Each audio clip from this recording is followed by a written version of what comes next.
Welcome to Good Life. I'm Dean Wilson. So glad you joined us today. We're always happy to have you follow us on social media as well as goodlifetelevision.org, where we have all these great interviews, great people, different industries, different walks of life, life experiences, entrepreneurs, public servants, overcomers. We've had a little bit of everything. So you can find all the long form interviews at goodlifetelevision.org. You can also find what we call power clips, which is kind of some of the great moments from those interviews.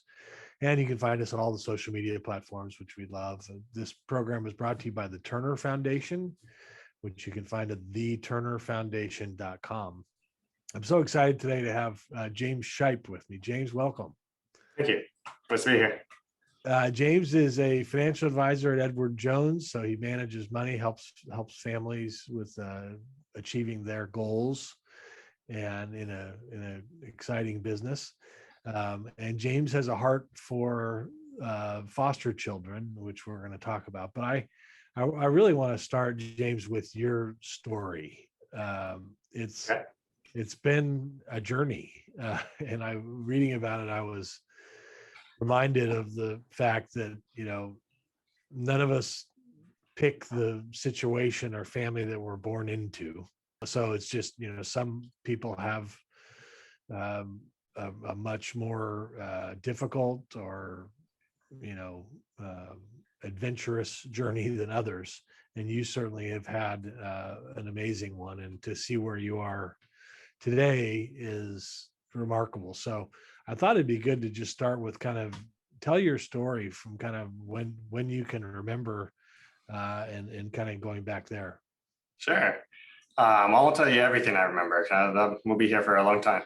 My story kind of begins, when I was about 2-3 years old. I have a biological family, and then I have what I call my real family. My real family is the family I got adopted into. My biological family is my biological parents, right? So around the age of 2 and 3, I had 2 biological older brothers, a biological older sister, and a biological younger sister who eventually got adopted with me.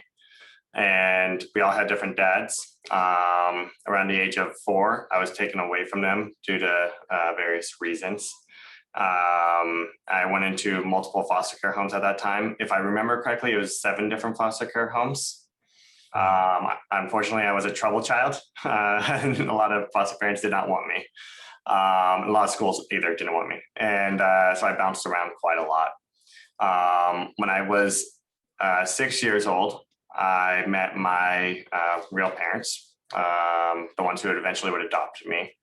And first thing I ever said to them was, "Are you my forever family?"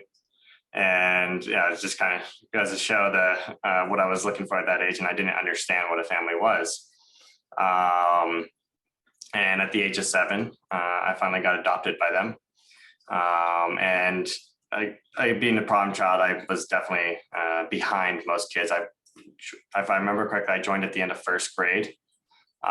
So I went into a brand new school right at the very end, and I was, not even kindergarten or pre-K level when it comes to reading, writing, speaking, etc.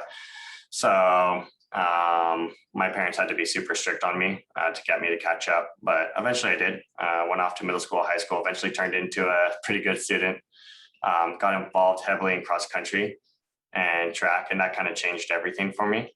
I had so much energy and so much built-in aggression that allowed me to release it. And through running miles at a time. And then I went off to college, eventually moved down here, met my wife, and we had our daughter 6 years ago on Sunday. My daughter turned 6 on Sunday. We're super excited about that. And I went into EMS, became an emergency medical technician in the medical field, and realized that it was, although I loved it, not very good for having a family. Just never got to see my family. And eventually my daughter blocked me from leaving the door because she hadn't seen me in weeks at a time. So kind of realized I had to make a change. And so I'm here right now. Get to still help people, but be there for my daughter. And actually she's here today. Oh, great. So you, when you were introduced to your real family now, you actually ask them, is this forever? Is this, I mean, you ask that question. That's my first thing I ever said to them. And they didn't say hi. It was, are you my forever family? Wow. And so what did they say? I'm assuming yes, but how did they answer that question? They didn't. They introduced themselves. Rightfully so. I mean, they didn't really know me quite yet. So they didn't want to say yes or no or whatever, because it's hard to, if it didn't work out, they didn't want to say yes and then break my heart. They don't want to say no because they don't know yet. So they just introduced themselves, who they were, and asked me a few questions. Wow. So, yeah. So tell me about them and kind of their impact on your life. How did they deal with you? I mean, you were a rambunctious kid. It sounds like you call yourself a problem kid, but how did they deal with that, and how did you acclimate? Sure. I was grounded a lot. Mainly it was my dad who basically, when he took a look at my quote file and then met me, he realized that I was very similar to he was as a kid. Very energetic, very outgoing. I had absolutely no problem talking to people, but there were those issues that came with all of that. And then I had more on top of it. So he felt like he could really help me, which is why he chose me. And they just wanted one child and they got two, because I wouldn't leave my biological younger sister. So that's why she got adopted with me. My mom was a lot more hands-off. She's Jewish, so I joke around. She was a strict Jewish mother. But when it came to raising me, she was a little bit more hands off. So it was a lot more my dad, and he basically made it known to me that he wasn't going to accept anything bad from me. I didn't have to be perfect, but if I had to stay within a certain parameters, and if I crossed that parameter, I'd be in trouble. And it would take me a while to kind of earn his trust back. So it started. There was a learning process with it, of course. It started off with being grounded for a week or 2 weeks, and then what he eventually learned is when he would take things away from me, that's when I would actually listen. Probably, and I think it was because for foster care I didn't have anything. I carried around a small black bag, and it had a Curious George bear in it, and some toothpaste and toothbrushes, and that was about it. So I liked the fact that I had things. So as soon as he started taking those away from me, when I was misbehaving, I would start behaving. He also realized with all my energy, he needed to get me into sports. So we tried out basketball, golf, and cross country and track, and I found my calling in cross country and track. And once that happened, I started to acclimate very well. In elementary school, I was always in the principal's office, always grounded, always being sent home. And I actually made it. I'm very, how do I say this? I'm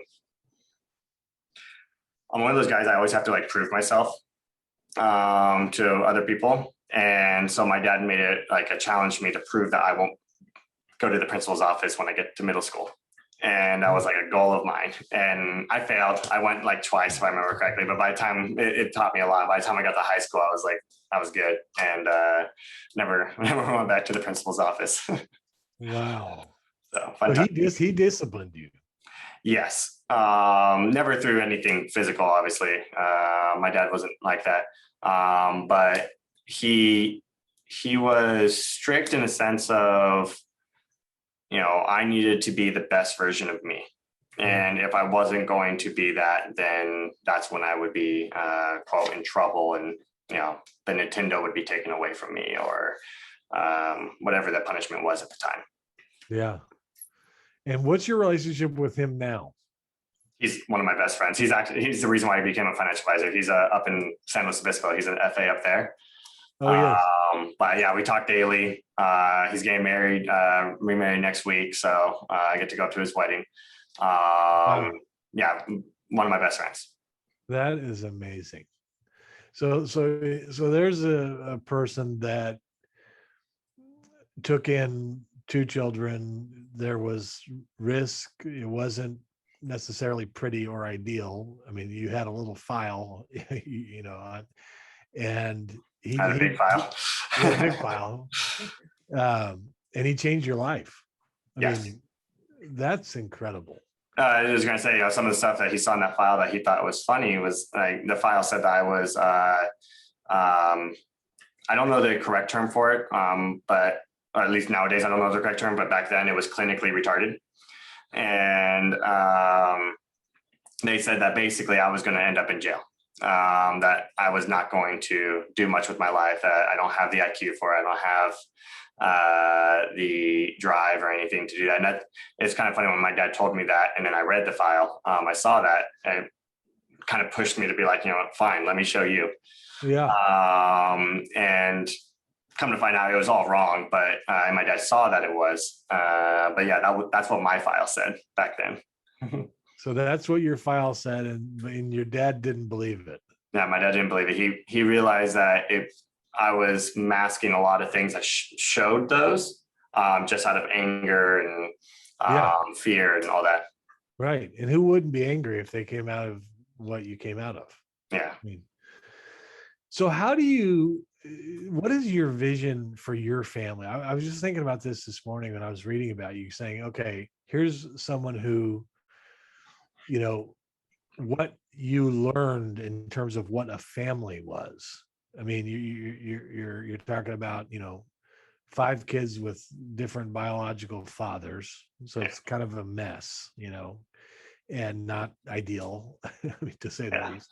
You know, you experienced violence, you experienced, you know, probably neglect. I don't know the details, but I mean, it was rough. And then here you are now building your own family, and sounds like you're doing a really wonderful job. What's that transition like? How have you reframed what a family is? Sure. So it's kind of funny when I've known always I was going to want a family. I probably cut stems from the fact that I didn't have one for the first 7 years of my life. So I always knew I was going to get one. But then when I found out that my wife and I were pregnant, I got scared. I'm not going to lie, because I was so scared that I was going to follow down the route of my biological family, not my adopted/real family. So it was a bit of a learning curve for me, because one, I don't really know what it's like to father anyone younger than 7 years old, because I didn't experience anything of that until I was 7. So baby, toddler, that was all like, you know, let me just figure this out. You know, I'm sure most parents are. You don't know until you do it. So as far as that goes, you know, like my vision has kind of evolved over time. When I thought I knew exactly what the perfect family was when I got married, and then when I had a child, that started to change. I would say now, like for me, it's where, you know, my daughter, who's currently over there right now, she can come to me for anything. She's happy to see me every single day. She knows that I love her, even when I, you know, punish her or she's grounded or whatever. She still knows that I love her, and I tell her that every single time. Obviously, there's always going to be fun issues no matter what you do when it comes to a child, especially one that's just as energetic as I am. But for me, it's just more that, like, showing that love, knowing that no matter what happens, she can always come to me.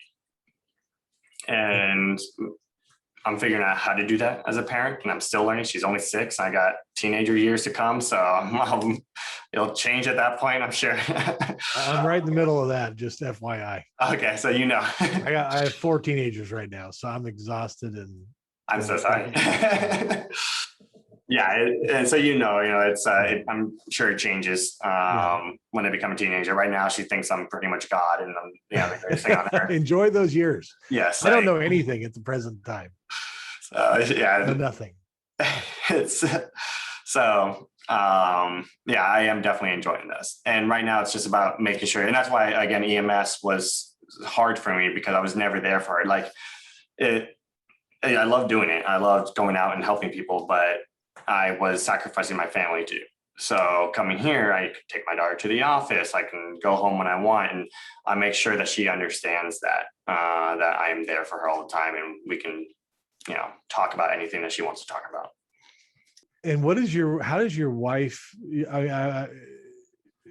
how does your wife process all this, or how does she must have great admiration for you in terms of what you're doing after what you've been through, but how is she in this whole mix? Sure. So my wife and I are very funny. We're very much the opposites attract. I'm the extrovert. She's the introvert. I'm the super hyper one. She's a much more laid back one. And I think, I think why she married me is because I push her to like push her boundaries and go for her goals. And that's something that she's never really done before. She's always been much more of oh, I'll save that for later. I'm not worried about that. And it's too hard. I'm not interested in that. So I kind of force her to push her boundaries there. When it comes to our daughter, it's a funny story because my daughter is literally a clone of me. The super energetic, loves to talk to other people, will go to a park and introduce herself to everyone. And then she'll go and introduce her mom to everyone. And her mom's much more like, I don't want to talk to anyone. Like, you go have fun. I'm going to go sit over here and just watch. But so she's learning. Her family's all much more like her. So our daughter, Lila, was like a brand new like experience for her. So it's a lot of fun to watch. Wow. And now I read that you guys you have thoughts about adopting. Yeah. A lot of people in my family are adopted. So like my mom, my real mom who adopted me, she herself was adopted as a baby. Her brother was adopted as a baby. My nana was adopted. So, and then I myself obviously am adopted. So I want to continue that. And my goal is to find someone similar to me, someone who doesn't have exactly the best background, someone who can be helped, and someone that I know I can help, because I don't want to just go choose like the child who has the most problems if I don't think I can actually help them. So yeah, my wife and I are looking looking to start the adoption process here coming up. Wow. So you're going to do that? That's our goal. Yeah. Right now I'm doing a bunch of research into it and trying to figure it all out because it's changed since I was adopted. What is your advice for somebody who's interested in adoption? To me, the way it is in my mind is it's like, this is the most amazing thing in the world. I mean, in one sense, because it's like, here you have a child who, goes from whatever their background is to, adopted into a family that, and yet you hear horror stories, like the average. I mean, yeah. So, I mean, you're an expert on this. I mean, you have adoption all around you. And I just think it's such an amazing thing. And yet, it sounds like it's not for the faint of heart, how would you advise if somebody's watching right now and they're thinking about adopting, or it's in their mind, but they're kind of like, oh man, what are we getting ourselves into? How would you advise that person? I would say the biggest thing is make sure even if you don't love them off the bat, which I mean, love takes time to develop. Make sure you show that child all the love that you would if they were your own flesh and blood. Because for me personally, I don't get it nearly as much anymore. But as a kid, I was always bullied, saying like, "Oh, you're adopted," blah blah blah, and I always had to say, "Well, I got to choose my parents." But over time, I learned that it's people who say that like, "Oh, that's not your real child," like they just don't understand. My real parents are my adopted parents. They are my only parents. My biological parents happens to be the ones who gave birth to me, but they are not my daughter's grandparents. They're not my parents. They have they are not in any way, shape, or form family. My real parents, my adopted parents, are my real family, and they did that through showing love. So, and unfortunately, I do run into people who say like, "Oh, well, I couldn't love a child like that if they were my own." So I would say if they are looking to adopt, make sure they understand that that child is going to be theirs. It may not be flesh and blood, but it is as much their child as anyone who flesh and blood was, or is, sorry. And love them as much, if not more. Yeah. Wow. Is it still a very complicated and expensive process? So that's part of the research I'm doing. It is definitely complicated from what I'm seeing, in the sense of, you got to get background checked and approved, basically, kind of like, to be honest, is similar to when you adopt an animal. People come to your house, they check it out. At least every animal adoption I've gone through. I didn't have to go through a background check though, but they come to your house, make sure that you are a legit person. So I would say that in that sense, it's definitely complicated. It is also, just from experience, it's going to be complicated, changing the ideals around the family. My mom's side of the family is mostly adopted. My dad's side of the family is a lot less adoption. So my dad had to kind of like train his side of the family to understand that this is your grandchild, this is your nephew, this is your cousin. Even though I started at 7 years old, already being able to say grandma, grandpa, not starting at baby and eventually saying my first word. We skipped all those steps. So it's complicated in that sense. As far as expensive, from what I understand in the research I've done, it's not very expensive. And as a matter of fact, you can find, even for the little expenses that there are, you can find help. I believe that the government will even help you out if there's expenses with raising the child, like send you monthly or yearly payments. Don't quote me on that. I'm still doing research on that, but that's from the little research I've done. That's what I've heard. Wow. So yeah, that's good, because I've always thought, man, they should make it easy. Like if we want to, if people are willing to do this and take this on, we should not make it more complicated. It should be easier. Yeah. And it's a good idea to make payments. I mean, if they need help financially to make it work, that seems like it makes a lot of sense. Yeah, and I would agree and disagree with the whole complicated, because you want it to be complicated enough where not just anyone who is going to adopt for the wrong reasons can. You want to make sure that the person who wants to adopt actually is willing to go through the process to adopt. And it's not just a spur of the moment, I want a child, and then a year later, they weren't fit to be parents or were not ready, or whatever the reason may be. So I would say, yeah, they can make it easier, but at the same time, it's good to. You want to vet, you got to vet them. Exactly. Yeah, that makes sense.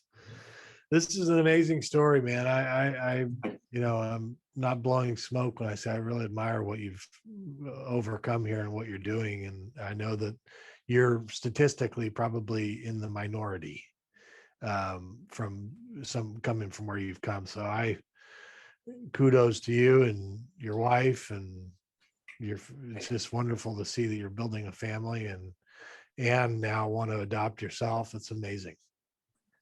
Yeah, we're looking forward to that. And my daughter, we've been getting her prepped for that too, and she can't wait.